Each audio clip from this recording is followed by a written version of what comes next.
Welcome to the Explainer.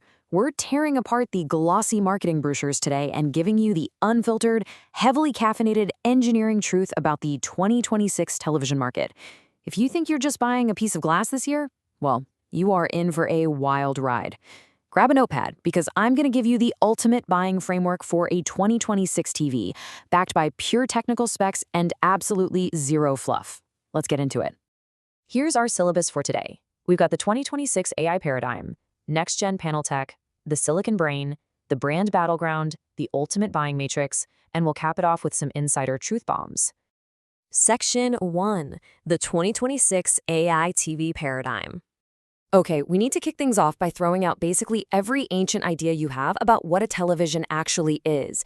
Seriously, are you still walking into big box stores and shopping based on basic resolution and static contrast ratios? Because if you are, stop right now. That is a massive mistake in 2026. Look, judging a modern display by static contrast is kind of like judging a sports car solely by its cup holders. It completely misses the point of the engine actually driving the machine. Welcome to the era of the computational display node. Say that 5 times fast. Your TV is no longer just a passive glass rectangle. It is a massive AI-driven brain. The baseline expectation for a premium tier in 2026 involves 144 Hz native refresh rates, 240 Hz frame generation, and 100% DCI-P3 color volume. This setup demands unprecedented computational power because honestly, it's actively mapping HDR metadata and upscaling sub-native content frame by frame in real time. Your TV is basically doing advanced calculus just to show you a sitcom. Moving on to Section 2, decoding next-gen panel tech. It's time to demystify the absolute alphabet soup of panel technology.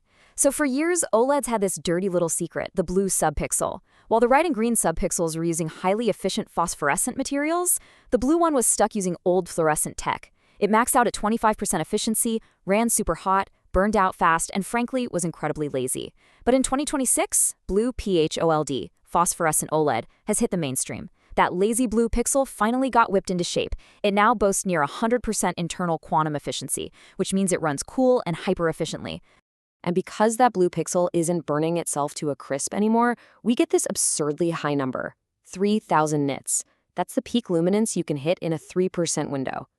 Thanks to the significantly reduced thermal loads and practically zero burn-in risks of Blue PHOLED, you can have these explosive highlights without sitting there sweating that a news ticker is going to permanently scar your expensive screen. But the OLED engineering didn't stop there. Enter Micro Lens Array Plus, or MLA+. This is pure optical engineering magic. Here's the breakdown. First, the diodes emit light. Second, billions of microscopic, convex lenses catch the light that usually gets lost bouncing around inside the panel. And finally, it redirects that light straight forward. These lenses act like billions of tiny traffic cops redirecting lost light. The end result? 30% more perceived brightness without actually driving the diodes any harder. It massively preserves the panel's lifespan.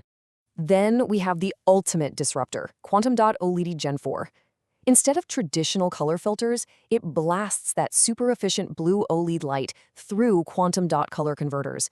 This eliminates the old WRGB white subpixel entirely, so you get massive color volume even at blindingly bright levels. And honestly, the best part? They finally changed the subpixel structure to fix those annoying text fringing issues from the earlier generations. You can now realistically use a 55-inch QD-OLED as a giant reference monitor for your PC without getting a migraine trying to read your emails. But wait, what if you have a living room with giant windows directly facing the sun? Enter Mini LED. And the magic number for 2026 is 20,000 zones.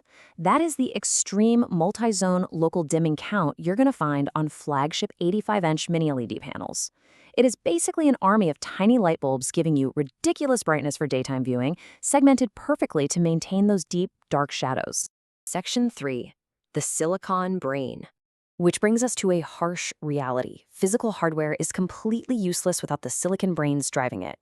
The engineering consensus is clear. NPUs, neural processing units, are the ultimate differentiator in 2026. The processors aren't just upscaling a 1080p signal anymore. They are literally generating entirely new data from thin air using deep learning. So what exactly is this neural processing doing behind the scenes? Well, first, predictive AI analyzes moving bright objects to stop the dreaded mini LED halo effect before it even happens. It adjusts voltages to adjacent clusters in milliseconds. Second, it performs real-time semantic segmentation. The TV actually knows it's looking at a face versus a sky and applies different localized enhancements to each.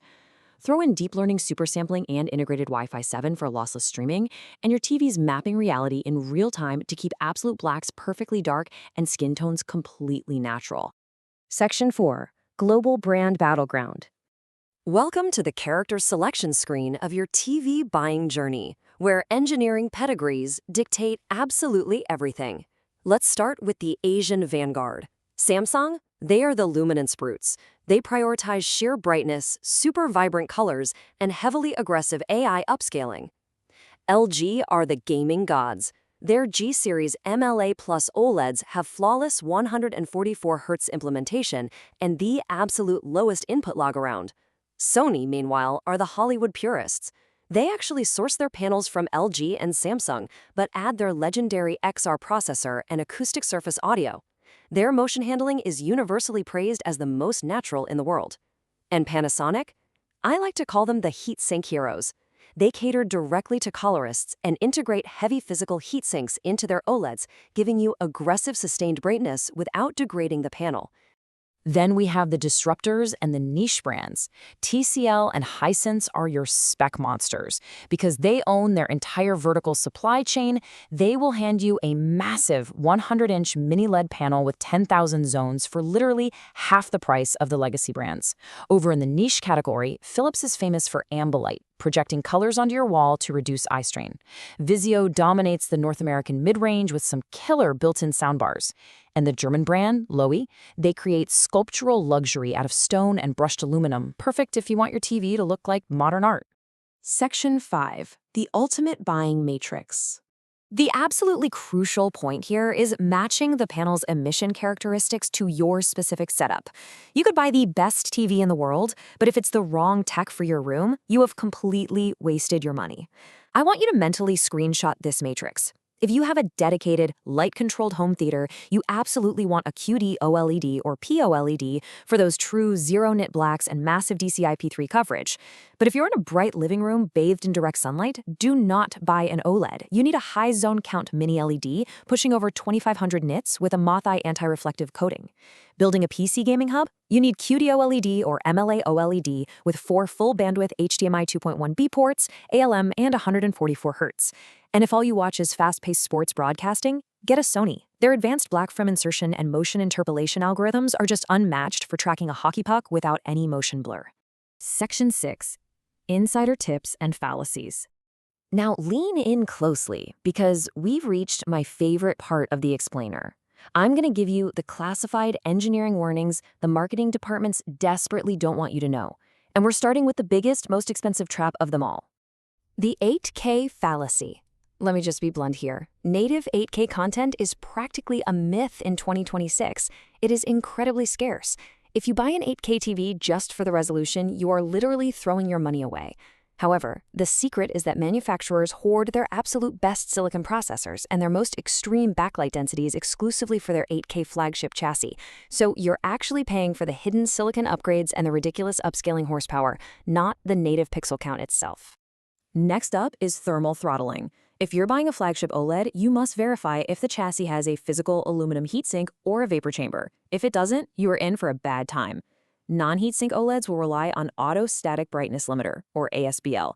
This means if you're watching a prolonged bright scene, like, say, an intense hockey game, the TV will literally need to take a breather and aggressively dim itself to protect the panel from burning up. Let me tell you, nothing kills the mood of a playoff game quite like your ultra-expensive TV suddenly deciding to put on sunglasses. And finally, audio synergy. Please, whatever you do, do not let your TV's internal speakers go to waste just because you bought a soundbar. Look for ecosystem synergies, like Samsung's Q Symphony or LG's Wow Orchestra. These systems are incredibly clever. They phase align your TV speakers concurrently with the soundbar. This effectively raises the acoustic center right to the middle of the screen where the dialogue is actually happening. It is basically a free audio upgrade if you just stay within the same brand ecosystem. So here we are at the end of the line. The big takeaway? Disregard the superficial jargon. Rely on the hard engineering metrics of luminance, sustenance, spectral purity, and algorithmic intelligence. Your 2026 TV is literally smart enough to map reality in real time using advanced neural processing. The only question left is, armed with all this insider engineering data, are you smart enough to choose the right one? Thanks for joining this explainer. Now get out there and upgrade that living room.